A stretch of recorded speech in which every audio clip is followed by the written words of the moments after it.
you'll be closing. Great. So again, welcome everyone. Thank you for joining us today.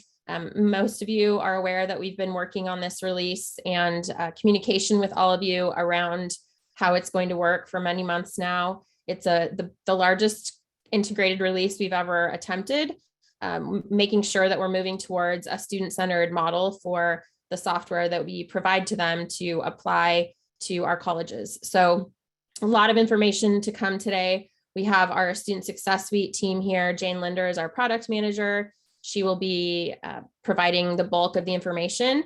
We also have Rick Snodgrass, our project manager, who assists us with testing and user group support. And then we have our fabulous college relationship managers team out of our enabling services and support department in the technology center. And they'll be talking about how they can help you with all of the work that you have going on locally to alleviate as much as possible off your plates. And then I will also introduce myself. I'm Dr. Jennifer Coleman, the Executive Director of the California Community Colleges Technology Center. And we've got a lot that we've been working on across a number of different projects. And we look forward to engaging with you on this one specifically. It looks like our captioner is on, and you can use captioning with the Zoom CC button.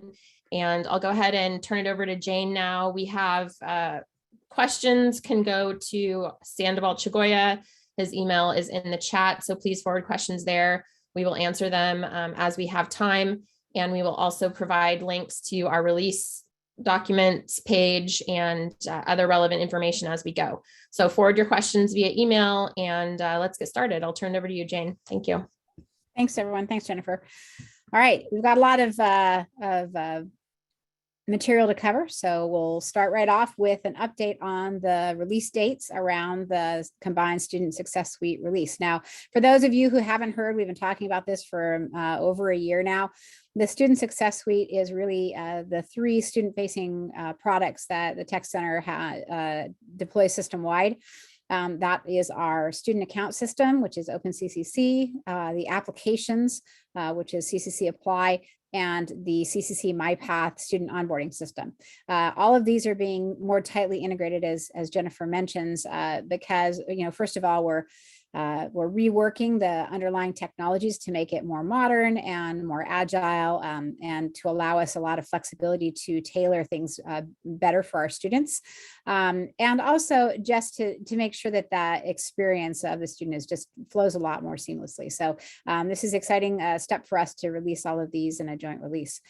What we're doing as our piloting in November is this Friday, we're going to be pushing our first pilot the pilot release. And what this is it's really a pre-release candidate release to help us test out the new systems we put in place, like our new identity management system, the new deployment processes and streamlining we've done to make deployments go faster. We're going to be talking about some of the things you can expect around that release, but that's happening this Friday, November 5th after 5 p.m. We're going to be continuing throughout November to update the pilot release to make it into a release candidate pilot that we're targeting for Wednesday, November 24th. After that, when we all get back from our Thanksgiving break, we'll be having a week of user testing to really hit that release candidate, make sure that we've caught all of the any cosmetic issues that we think are problematic, or any bugs that we want to address prior to prod. And then we will be targeting production as soon as we have completed that user testing, as soon as we've completed our own internal regression tests, and make sure it's solid. We'd love to give you an explicit date on that, but it's pretty much as soon as we feel that it's really ready to go. Certainly, we're targeting to get it done in early to mid-December. All right, so with this pilot the pilot release, this is an earlier release to pilot than we would normally do. And the reason we're doing this is that, as I mentioned, we have a new technology, new infrastructure, a new identity management system, a lot of new deployment systems, and we're wanting to make sure that it's really solid and we have a lead time to go ahead and update that pilot and make sure that all of these new technologies are working across the suite. So here's some of the known issues. All right, first and foremost is once we push to pilot on November 5th after hours, we may be down for a day or two. Normally we're not. Normally pilot pushes are really straightforward, but since we have this new system, we want to give ourselves some time to test it out and make sure it's solid. So there may be a more significant downtime than we normally do. We don't know that this is the case, but we want to be transparent with you guys, and we'd rather set the expectations so that you know what's going on.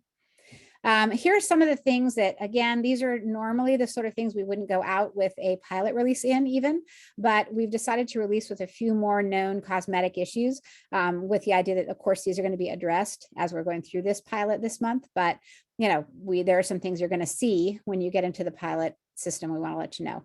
First of all, for those who are checking the Spanish translation and the Spanish version of both the new student account system and the application system, some of the new text we have, those translations haven't been updated. We have the translations, but we're kind of catching up and getting everything in place. There's also, we have found, our QA has found that in certain areas of the new account system, there are like generic errors, but they're not specific enough. And so we are working to address those. One of the examples of this is when a student times out, they might be creating their new student account and then application, and they walk away to make themselves a cup of coffee or tea or whatever, get lunch. If they come back, there's just a generic error displayed rather than a timeout specific error. So these are the sorts of things, again, we're looking to fix for prod, but they're minor cosmetic issues we normally would like to address even within a pilot release. There's an incorrect time zone in the submitted apps, my applications area. So you'll notice the submitted app timestamp is off because of that. So we're working to do that. And then there's also an error that displays when the student clicks to view a submitted application, we have an eye icon. And so we're, again, in subsequent pilot updates in November, we'll be addressing some of these. So just so you know, that's kind of what's up with this the pilot release. Okay, so now let's talk about the new student, account creation process and the new student account process just in general. Again, as Jennifer mentioned, we've been talking this up since early this year, really for over a year now. It's been in pilot since May. We had a user testing pilot specifically on the new student account system, and it went really well. So the difference between what we're pushing on Friday and what we talked about in the spring when we released the new student account system into pilot is this is the first time that new student account and the kind of new technologies it's built on has been integrated with CCCApply and MyPath. So it's the fully integrated suite and all of the transitions between these products that's what we're really piloting now. The good news is the biggest part of this release, which is the new student account system, has been piloted for over 6 months now. And it's really that aspect of it is really we know very solid. All right, so what are some of the features that are part of the new student account system? First of all, we've removed the requirement for social security number and previous name within the account creation process. Those are still required in the applications, but in order to really help to move along that initial step of creating the account, we've removed those and put them into the applications instead. Also, there are no more security questions. Again, as I mentioned, we're on a new platform for identity management, and we have a lot of flexibility with modern approaches to verification and account creation. So we really brought the system up to a more modern standard of that. So instead of security questions, which are very much disappearing fast in our world for good reason, there's an account verification and recovery, either email or mobile text that the student can set, get a verification code, and it verifies the account when they create it, and it verifies their identity and access to their primary contact method when they try to recover their account. And that's how we're doing that. In addition, the primary verification method is unique per account. So you can't share a mobile number across multiple accounts like you could in the earlier Openccc. Also, the email has to be unique across all these accounts. So that's going to create some legacy accounts transition issues that we'll talk about in a little bit on how we're handling that for, say, siblings who share the same family email. And we'll get into those details in just a little bit. There's a full Spanish language version for the student account system. So now throughout that and the application, we have a Spanish translation, Spanish version available to be easily switched back and forth, English and Spanish. Also, the student's preferred language, if they set it to Spanish, that'll persist in the recovery email and text notifications that student gets. All right, and also we have a mobile first design, which is really great because when we look at our stats, we see that students are using more and more their mobile device for creating their account and their applications. All right, as you can see, this is the new sign-in. This is the new sign-in for their account for going into CCCApply. It's, it's a much more stripped down and streamlined. I think it's a really nice, clean design. We've had some feedback from some testers that they like to see the create account link and the recover account link down below be maybe a little bit more larger or whatever. So would like to hear your feedback once you guys get into the system and play with that. But really you just enter your email or mobile phone associated with your account and you can create your account or sign in right there, one stop. I'm going to do a demo now and just show you how the account creation process goes. So I'm going to pause sharing for a moment and get that set up.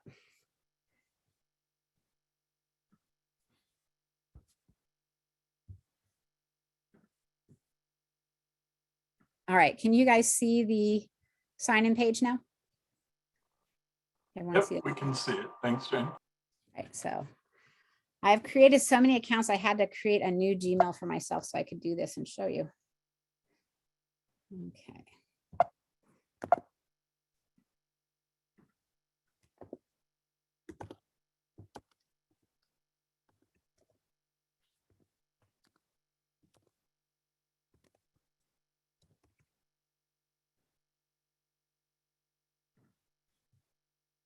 Okay, so you enter in your email and really you're just off to starting right away. Basically you enter your email, it recognizes that it hasn't been there, and then you have to kind of enter it again, which is a problem that we're trying to work out. That's one of the other usability things we're smoothing out, because I'd like to see this just take what you put in there.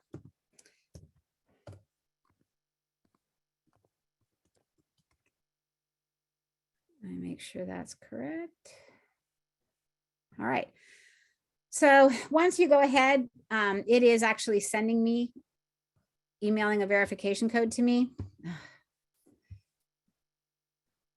I'm hoping, since I was testing this earlier, it's not choking on the fact that I put this email in.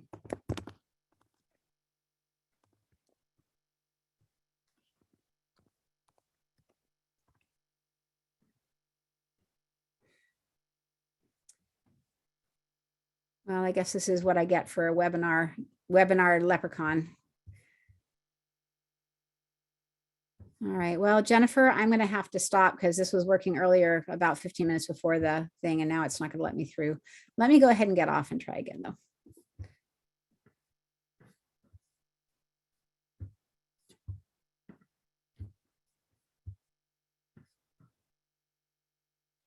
So Jane, while you're doing that, we have a couple of questions that have come in. So we have one: will the application time zone inaccuracy issue also affect time and date stamps of the application download data? And will that be correct on the application data being downloaded by colleges? The time zone, from what I understand, is just a display issue in the UI. But again, these are things that are being pushed into pilot so that we can, test things out earlier than we would normally do. The hope is that will be updated for production, and we will let you know if it's not. But my understanding is that's just a display issue. It's not a data issue. Yes, and that's my understanding as well. Thank you. Okay, let's see if this works. Yeah.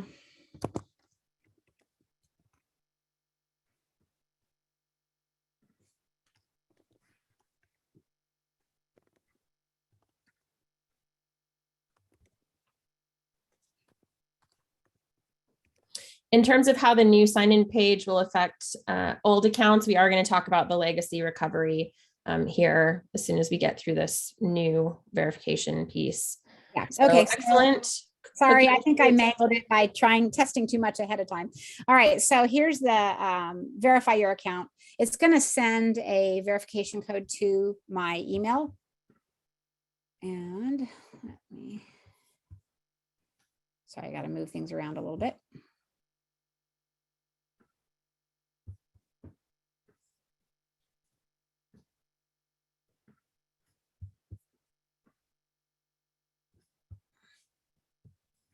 This is what the students receive. Can you guys see this okay?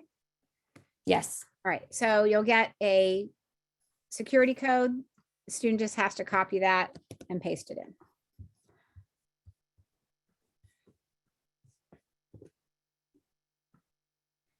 All right, once they get to that, it's just creating a profile, entering your primary phone number, use that, agree to terms.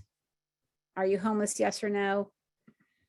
And then you can enter your details on where you live.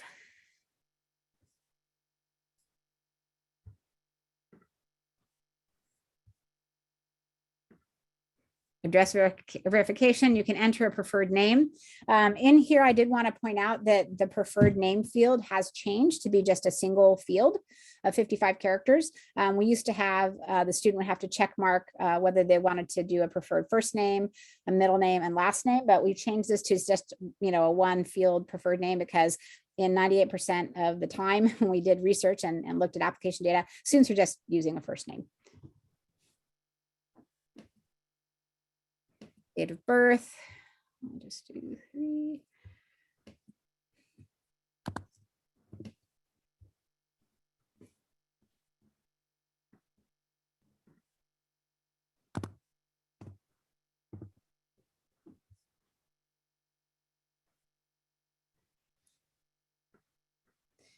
All right.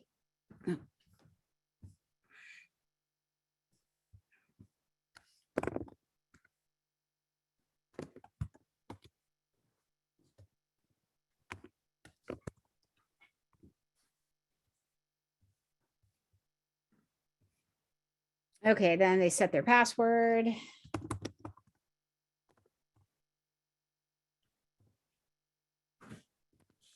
And we do have more stringent password protection than we did in the old system. Legacy accounts won't be docked or blocked because of this. They'll be grandfathered in and then encouraged to change their password.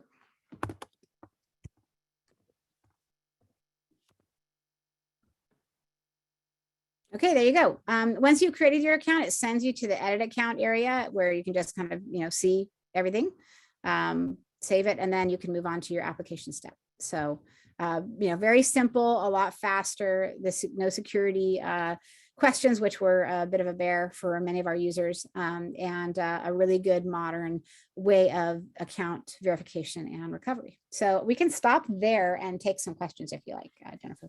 And we have one additional question so far. Does preferred name in the student profile in Openccc transfer to the application, or do students enter it again in the application? It transfers to the application. So all of the profile data that's entered when the student creates the account, that's all included in the application. When the students create an application, they are presented with the edit account area so that they can update it. For example, if maybe they've moved, we always present them with the edit account information and they can access that during the application process and change their address or do whatever. But when they update it, it updates the account, but also all that data just flows naturally into the application.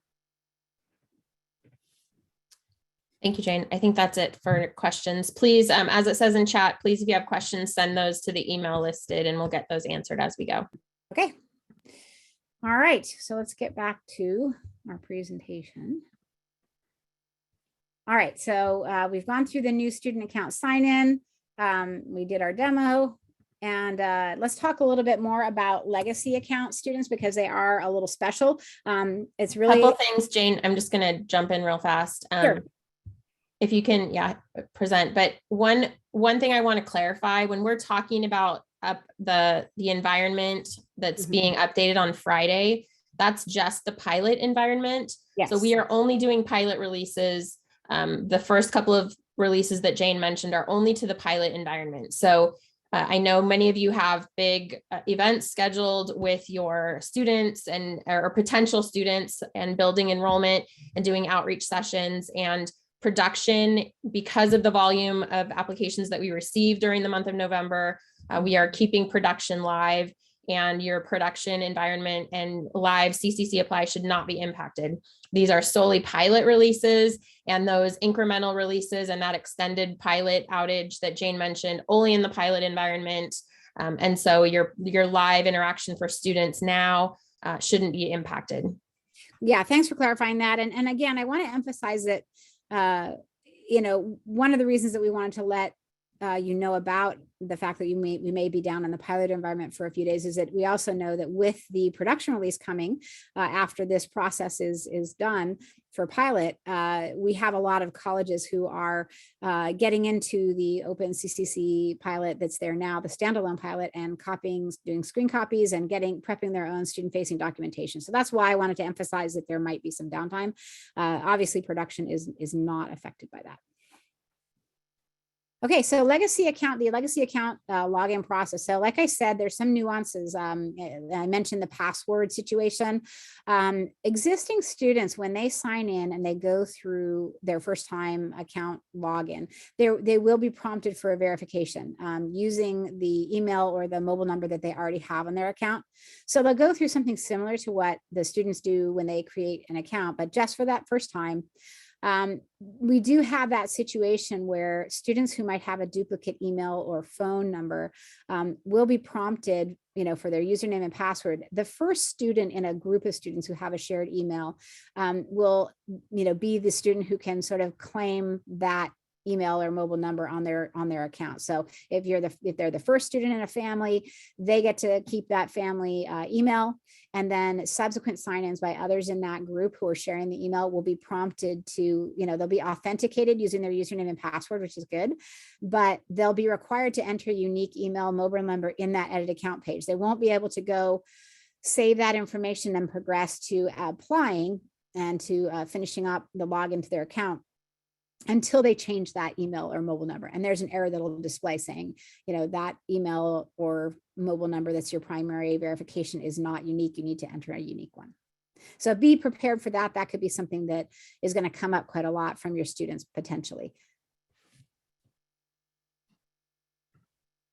Okay, so as you can see, the account verification page will display when an existing student, so they'll enter that, sign in. So the first time they do that, they get that same account verification screen that you saw when I tried to create, and when I went through the create account sequence.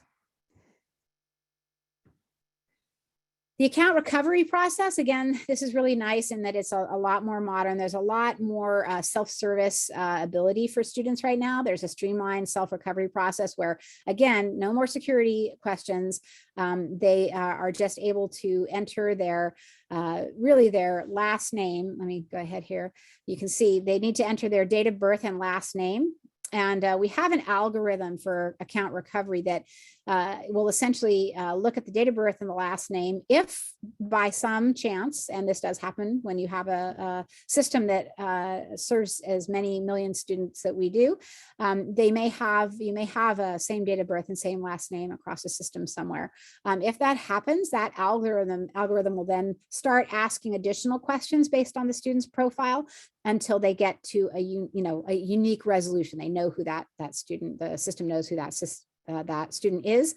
Then there'll be displayed that forgot your password screen that you see there. Either the email or the mobile number will be masked, partially masked, and they have the opportunity to either reset it by email, reset it by mobile if they have a mobile text device registered.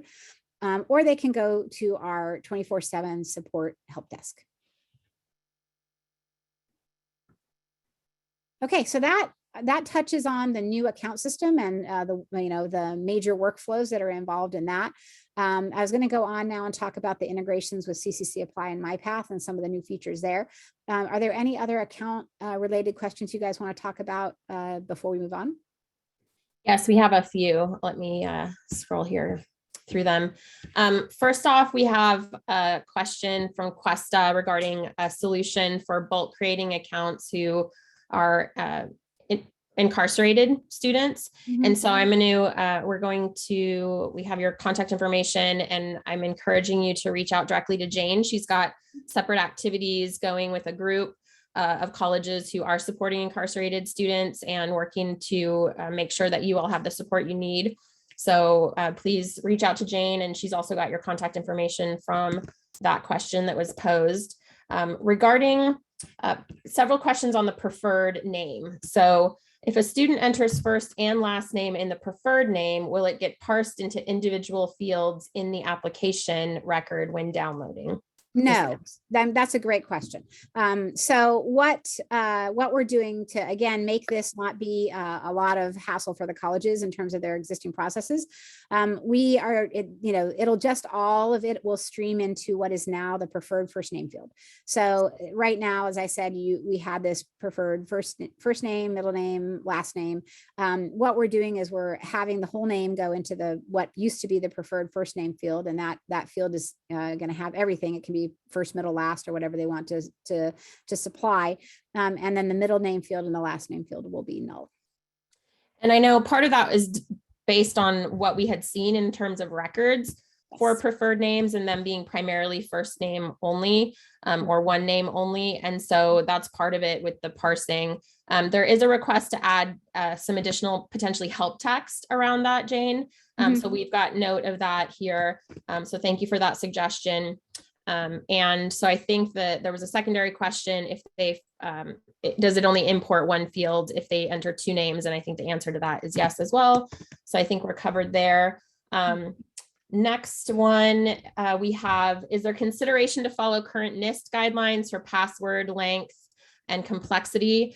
We are working with our security team in terms of what those new guidelines are with regards to the password strength.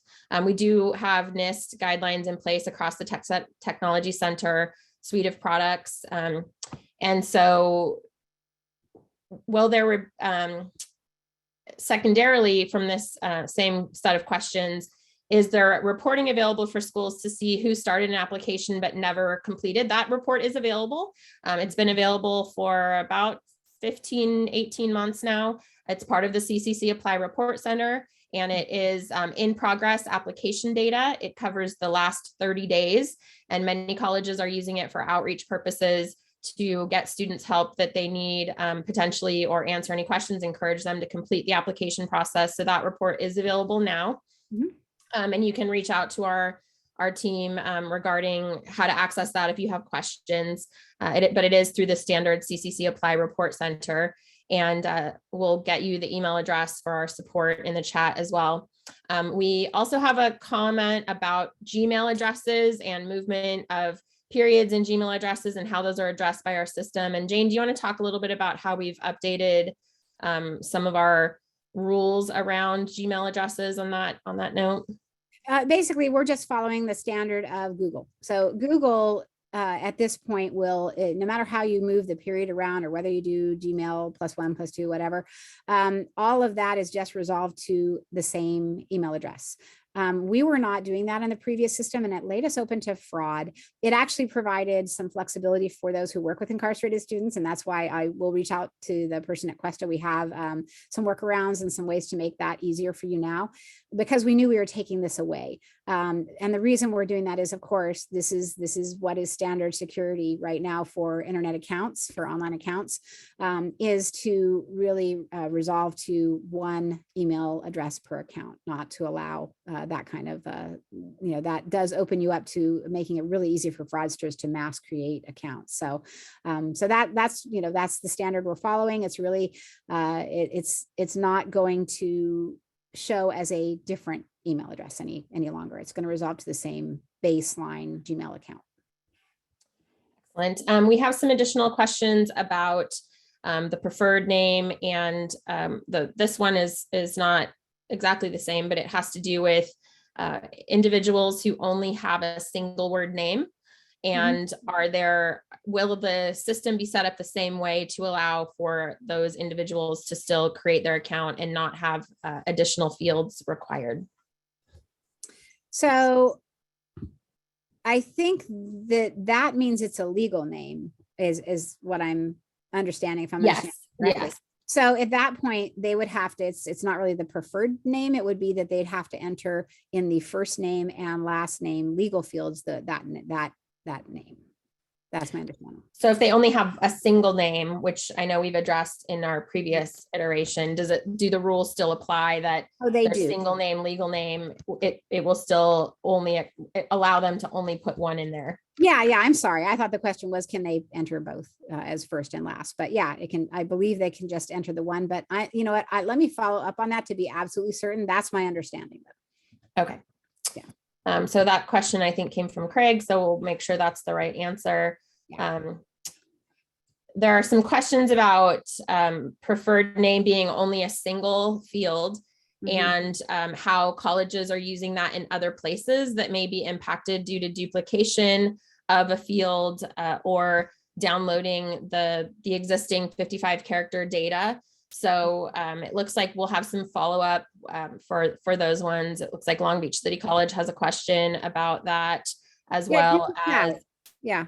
Because we can talk about how you're able to get around that. Definitely. Yes. Yeah. So there were questions about how it translates over to Canvas in terms of use of the preferred name plus the first and last, and how that might be, how it might be prevented in terms of duplication. So you're not Jane Linder or something along those lines. Right. Yeah. And again, with 98% of the accounts we've looked at, students aren't even using the middle and last name anyway. So really, this is basically just kind of bowing to the fact that I've never seen another application for college that asks for first, middle, and last. It's always just preferred name. And so they can certainly put a multi-word name.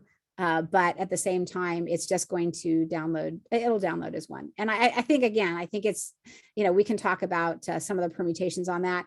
I used to work with the super glue colleges, and most of those told me they only pull preferred first name anyway. So let's talk about it, and we'll make sure that we can mitigate some of those concerns. We can try to provide some recommendations on processing that. We also have a question from Cerritos. What happens if a student is trying to recover an account and has a new email or phone number and no access to the old one? This has actually been a problem for a number of years. Yes. It is something that our help desk is poised to assist with. So if a student tries to recover their account and no longer has access to that information, they can get help from our help desk via other methods. So it's usually confirming other pieces of information beyond that to confirm that they are in fact who they say they are. And we also have rules in place to avoid account takeover. So that's all part of our comprehensive help desk services. Right. So they're going to be, they're ready and prepped with this. And again, as Jennifer mentions, this has been a problem even in the earlier Openccc version. So they really know how to verify and make sure that the students are who they say they are. A couple general questions. Is the presentation being recorded and will it be distributed? Yes, it is being recorded. Yes, it will include, the link will be sent out to all of the registered attendees, and it will also be available through our public documentation sites through the Technology Center. So watch for that. You'll get an email once the recording is ready to be distributed. It will be sent out to everyone who registered. The help desk system for students, is it with a live representative? Yes, there is level 1 and level 2 tiered support with live phone access for students, including those who have accessibility needs with regards to I've learned recently is outdated TTY hardware setups, but additional supports for students who need them. And so, yes, the help desk is in place and does include live representative. We also have, of course, our ccchelp.info site, and that they can ask questions via that site as well, but they can get a phone number. There is a phone number at the top of that page, and they can call in for that information as well. Yes. So, how are students able to update their email address if their parent originally provided an email, but the student now wants to use theirs? Well, it's basically that edit account page. Quite easily, they can overwrite that and then save it, and it's all set. And does that include confirmation then of the new email when they do that? Yes, it would. Yes. Okay. When recovering your username, what happens if there are multiple records with the same last name and birth date? Okay, so we talked through that a little bit, but the algorithm, the recovery algorithm built into the system, will continue to then ask additional questions until it resolves to a unique user in our system. Okay. So there was a question about moving between the account creation and the application. And I know that this is something we've talked about with our user group and with feedback from the field regarding triggering students to now move to the application and language around that. Do you want to talk a little bit about that one? Yeah, actually, I would really appreciate it if all of you would get into the pilot and start taking a look at that and giving us your feedback on that. We really want to, we've been very focused on getting all of the infrastructure kind of worked out, but we want to focus on that transition. We know that a lot of students finish the account and then think, hey, I'm done. And they don't see the button that says, hey, now you've got to apply. Again, they may be using a small screen, or there may be a lot of reason that they don't see that. So we'd like actually feedback on that. That's one of the things I'm going to be working with our user test group on is, is this, do we think this is actually going to, this transition is better than what we had before? We think there's a lot that needs to happen there, but I'd like to get input from our testers. So I just feel the best ideas come that way. Excellent. We've got a lot of specific questions about how to parse right. name and super glue. We only have 20 minutes and we're going to get. I was going to say, we will get back to you individually with your specific questions about downloads. Yeah. And there was a question about fraud scores. Please reach out separately. That's not the focus of this specific webinar, but we do have other support available when it comes to the fraud discussion. So we will contact you separately, or you can reach out with those specific questions. Otherwise, I think that we've covered most of what we can here, and I'll let you move on, Jane. Yeah, I'm sorry to cut you guys off, but we're not going to get through everything. And we do have some important stuff, including information on downloading. So let's get there. All right, so we already talked about my applications, the edit account access while the student is in the application process, Social Security previous name moved to the application page. There's also, we've done some revisions that have been requested by our users about parent guardian questions. And also there's new branding. As you can see from the sign-in page, there's actually a new color scheme and everything. We're aligning with the Chancellor's Office branding scheme. So all the products have that in common. So here's the My Applications page, account information page in CCCApply. You start a new application, you can click, the various, accordion bars. They'll open up with account information. They'll show in progress applications. They'll show submitted applications for the student. Again, in here, you can always get to edit my account, as we mentioned, and that will update their account information and seamlessly make sure those updates appear in the application when they submit it. Again, Social Security number and previous name, which was in the account system, is now a section here that's part of the student profile. So they'll be entering that. Parent guardian questions revised. I want to say nothing has been revised in terms of new data or options in terms of data mapping. What we did is we just revised this based on user feedback and feedback from colleges and A&R staff to try to make it just a little bit easier and more streamlined for students. So the questions still only display for students who are under 19. We reordered the responses because the majority of our students have a parent or guardian, and that was the last option. And a lot of students who are going through things quickly sometimes don't even read all the way down to that option. So we've moved that up. We've added a new response option for foster youth minors for better support. But again, that maps to an existing option. So it's not really a change. It's just a, better wording, a better way for those, that youth to understand what they need to do. All right, so here's just a picture of that. Again, the parent guardian information we have at the top. I have a parent or guardian. Only if the student selects that will the parent guardian information, will the parent guardian information open up so that they can enter that. So again, it's really clean. And then they have the ability to, I was in foster care, again, more direct question for the foster youth. Okay, a long requested item ever since we started and since we created our non-credit application is the ability for colleges to configure separate terms when they want to for their non-credit app. So if you're using the online non-credit application, you can now in CCCApply Administrator, you can create terms that align or do not align to your standard application. So when you go in and create a term, you can either say that it's, for the non-credit application, the standard application, or both. And again, I know that a lot of you, that's a long awaited feature. So we are glad to get that into this release. International application, another long requested feature addition is to include the authorized agent email so that students who are having assistance from an authorized agent, that agent, you can get in touch with them through their contact email. All right, now we're going to talk about some of the data delivery and the download client. We've been talking for, again, a long time about phasing out the download client, and we are beginning that this fiscal year. And what does that mean? What it means is that any mandated or legislated data that colleges need in terms of, reporting officially through MIS and so forth, that's going to be included in the download client through this fiscal year. So basically up until the end of that, end of this year, on June 30th, 2022. Starting with the new fiscal year, that the download client goes into maintenance mode, and it's not going to get any further updates. Even mandated data will be delivered by Superglue for apply. In this fiscal year, any informational only fields that are added about students, again, not mandated stuff, but just information on students that we add, that optional data is only going to be delivered through Superglue for apply. So that's the start of this phase out. And like I say, that gives a long time for you to take a look at it. When we go into maintenance mode as of next fiscal year, again, that doesn't mean that we're going to stop using the download client. It's there for you to use. And just, we want to give you guys a nice long transition time.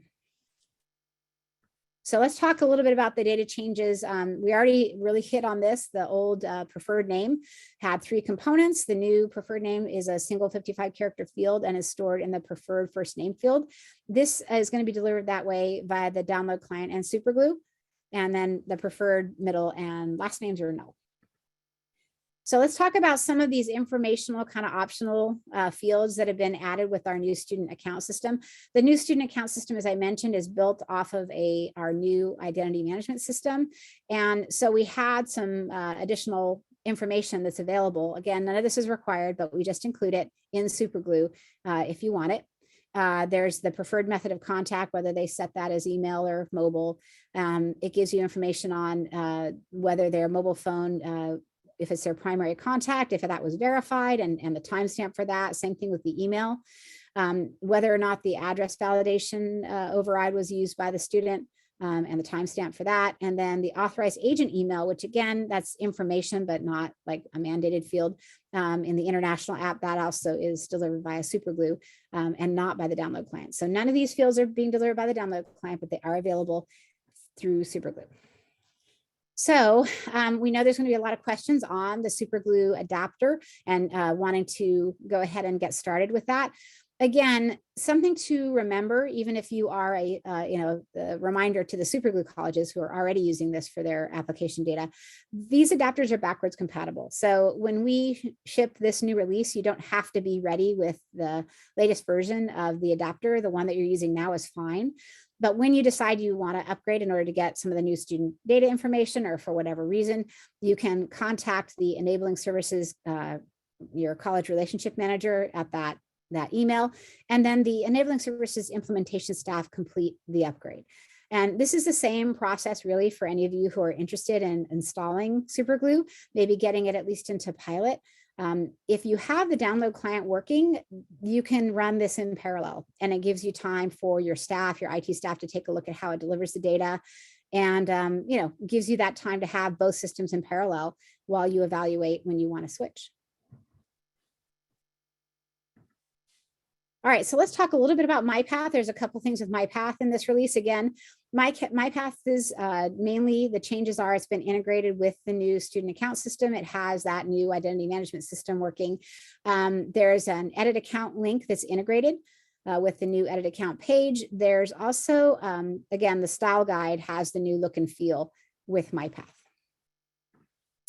The one I think new process we're going to have to do, just a one-time sort of sign-in process, almost similar in a sense to our legacy student sign-in, is with the new identity management system. MyPath administrators are going to need to be relinked to that system. And again, this is just due to putting in that new piece of technology in place. So this only affects MyPath administration accounts. CCCApply administration accounts are not affected. Okay, those accounts will be all automatically migrated. MyPath had some custom URL situations for MyPath that mean that we have to do a little bit more of a rollout with this. So the Enabling Services College Relationship Managers are going to be reaching out to our current list of MyPath administrators. They'll schedule a time to complete this migration. It takes a couple minutes. Basically, it means the MyPath administrator needs to log in to the MyPath administrator system after the pilot push, or if they want to access their pilot, or certainly after production.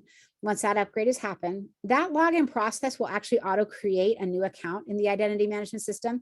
And then what needs to happen, though, is the enabling services team will have to know that's been created. So you'll have to, we'll have to have that handoff to them, and then they can relink it within that system and you're good to go.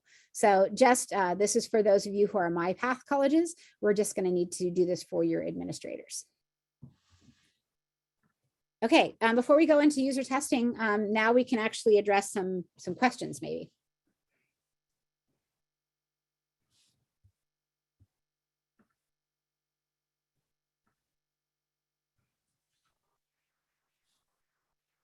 Jennifer, do you see any questions that we really need to address on some of the stuff I talked about?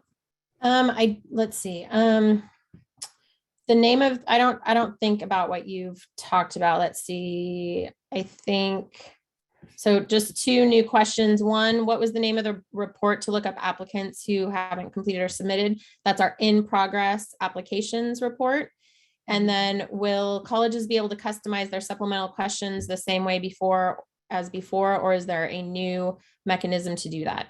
Nope. Supplemental questions will be, again, your anything, your branding, your logos, all of that will be part of this. The new CCCApply is mainly an integration with, the styles and the new student account system. It's really, nothing has, the baseline stuff is still the same. So. And also we've gotten a couple of people who are volunteering to do pilot testing. So hey, thank you very much. Perfect timing for Perfect this. timing. And Rick's, in the interest of time, normally I'd have you take over here, but if you don't mind, I'm just going to go forward so that we have just maybe a couple more minutes at the end for some questions, since we seem to have a lot of those. So my comrade, Rick Snodgrass, is our, as we mentioned, our project manager who's been helping with user groups and testers. Please contact him and reach out if you're staff and you want to help with the pilot testing, want to be a part of that. We'll talk about what we require of you in the next slide, but go ahead and make note of that email. We'll also round up with that at the end. But Rick, if you're there, why don't you actually put your your email too, so it's in there and people can copy it easily, and let him know that you're interested, and we will add you to the list.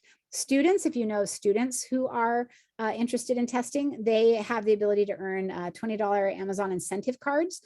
Staff, you just earn our undying gratitude. But students can actually end up, earning some money, which we find a lot of them like to do, especially this time of year for end of the year holidays. So please let us know if you have any likely student testers as well. What we ask of our testers, both staff and students, is that they have a self-paced testing model where you can do it at your own pace and time, but we ask that you do it within a focused testing week. Right now, we're targeting November 29th. We'll just have to see how our pilot push goes, but that's the target. We'll let you know if that changes. And really there's 2 days in there. Usually it's like a Tuesday, Wednesday of the week that we even have a, live tester support Zoom that Rick and I and our support team, somebody's always there to give support to our testers. And so that's pretty much it. That 1 week, we ask for 1 to 2 hours of testing. We really try not to make this a real slog for you. It's pretty straightforward.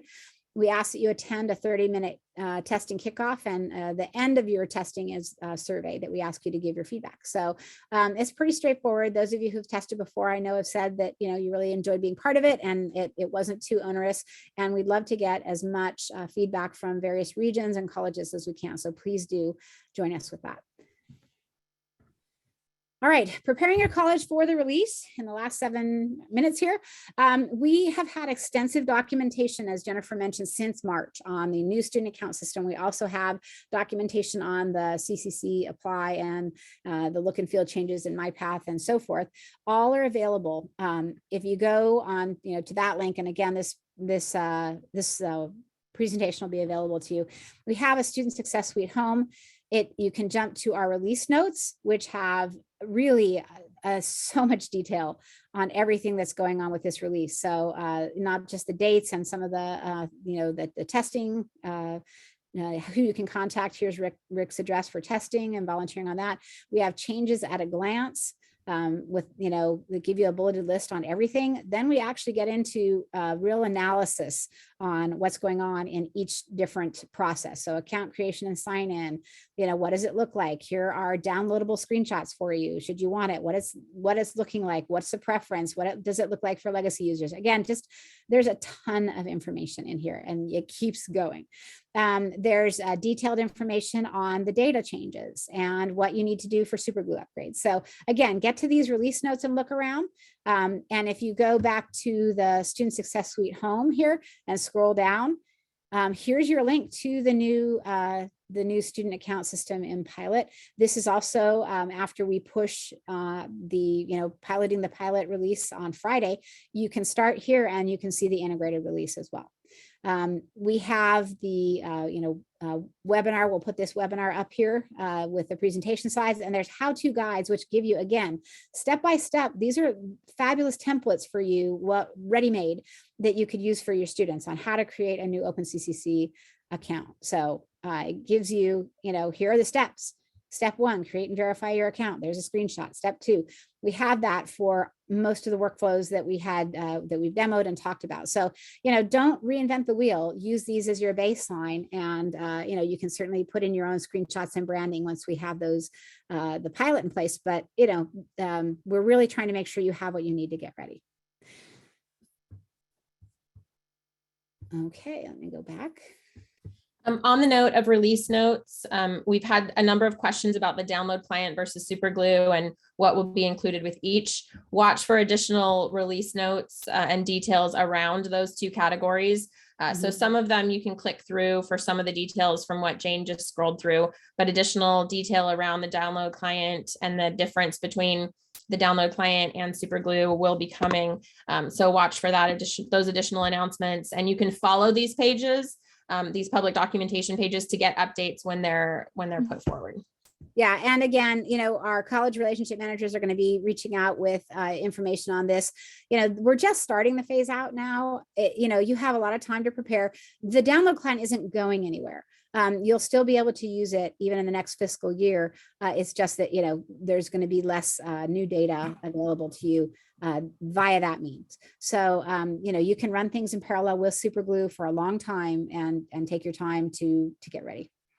Thanks, Jane. Hey, can we get that release notes link? Can you put that into the chat window, please? I'm not able to grab it directly. And sure, I know that folks, yeah, that last one. Okay. I'll go ahead and do that, Jane. You can go ahead. Oh, thank you. Yeah, okay, thanks. Sure. All right. So I wanted to mention that the college relationship managers, we've mentioned them many times. These are our 3 college relationship managers. You may not know who is your college specific manager, but you can reach all of them through that CRMs at ccctechcenter.org. Again, this is your contact to find out more information about the download client versus superglue. They are very happy to give demos and kickoff meetings about superglue to your college staff. So this is your first stop for getting more information and maybe even researching into installing superglue. And there we are. Jennifer, did you have any final words of wisdom for us?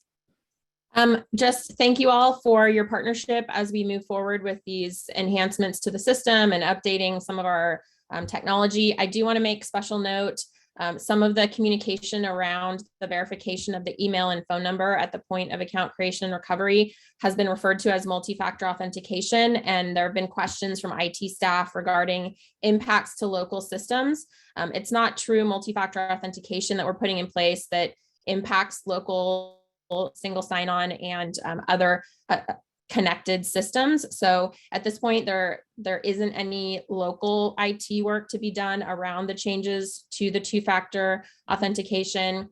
But reach out if you have any questions on that piece. As you can see, we've got our email addresses here. Again, this information will be distributed to all of the individuals who registered. Give us about 2 weeks, 10 business days to get that put together for accessibility and reviewed, and it will be sent out as a link and posted, as Jane indicated, in the release notes section. So thank you all for your time. Reach out to the team with questions. We're here to help. Our enabling services team, your college relationship managers, we can always find you the answer that you need by reaching out to the CRMs first. And we hope that things go smoothly for you as you build your enrollment and work towards supporting your students in these in their enrollment efforts. So thank you all, and thank you, Jane, for taking lead and walking us through all of this. Yes, thanks everybody. And again, reach out with follow-up questions. We are out of time now, and I know there's some raised hands, so do reach out. We'll be happy to hear from you.